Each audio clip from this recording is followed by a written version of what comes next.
ভাই, আপনি এদেরকে কি বোঝাচ্ছেন? এরা ভুলে গেছে যে এই দেশটা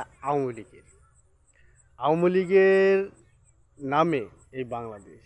সারা বিশ্ববাসী সবাই জানে আওয়ামী লীগের নেতৃত্বে এই বাংলাদেশ স্বাধীন হয়েছে। সরকাররা বলছে যে এখানে আমাদেরকে দিচ্ছে কিন্তু নিরাপদ জায়গা না।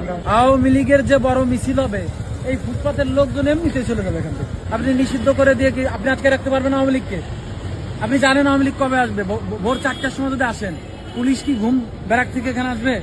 আওয়ামী লীগের মতো এরকম একটা বড় রাজনৈতিক দল যারা কোন রকম সুযোগ এখনো পায় নাই, তাই যে বড় বড় মিছিল মাঝে মাঝে দেখি ঝটিকা মিছিল দেয়। একটু সুযোগ দিলে আওয়ামী লীগের যে বড় মিছিল হবে, এই ফুটপাতের লোকজন এমনিতে চলে যাবে এখান থেকে। আওয়ামী লীগের অফিসের সামনে কালকে যদি একটা হট্টগোলে 2জন হকার মারা যায়, এই ক্রেডিট নেবে কে? দেশের মধ্যে একটা সাধারণ মানুষ মারা যাবে, ক্রেডিট নেবে আওয়ামী লীগ বা বিএনপি বা জামাত।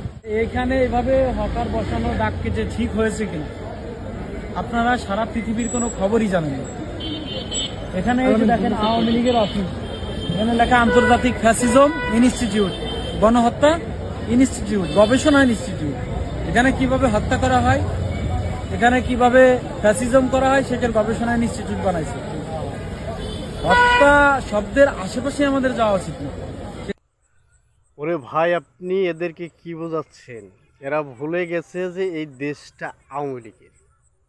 আওয়ামী লীগের নামে এই বাংলাদেশ।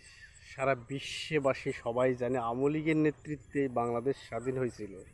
আওয়ামী লীগ আসা লাগবে না, এই দেশটাই যখন বাংলাদেশ যখন আছে, তাহলে আওয়ামী লীগও আছে। কেননা আওয়ামী লীগ মানেই হলো বাংলাদেশ। এই যে ঝটিকা মিছিল দেখে ভয়ে আতঙ্কিত, কবে কোন দিন ফসকে ওঠে দেশের জনগণ, সে বিষয়েও আতঙ্কিত আছে দেশের দেশদ্রোহীরা। এটা দেশদ্রোহীরাও মনে প্রাণে জানে যে হত্যা, যে রাহাজানি, যে মব সৃষ্টি, গবেষণ কেন্দ্র তৈরি করছে আওয়ামী লীগের অফিসকে, এরও খেসারত এই বাংলার জনগণ তাদের কাছ থেকে নেবে, এটা মনে রাখতে হবে।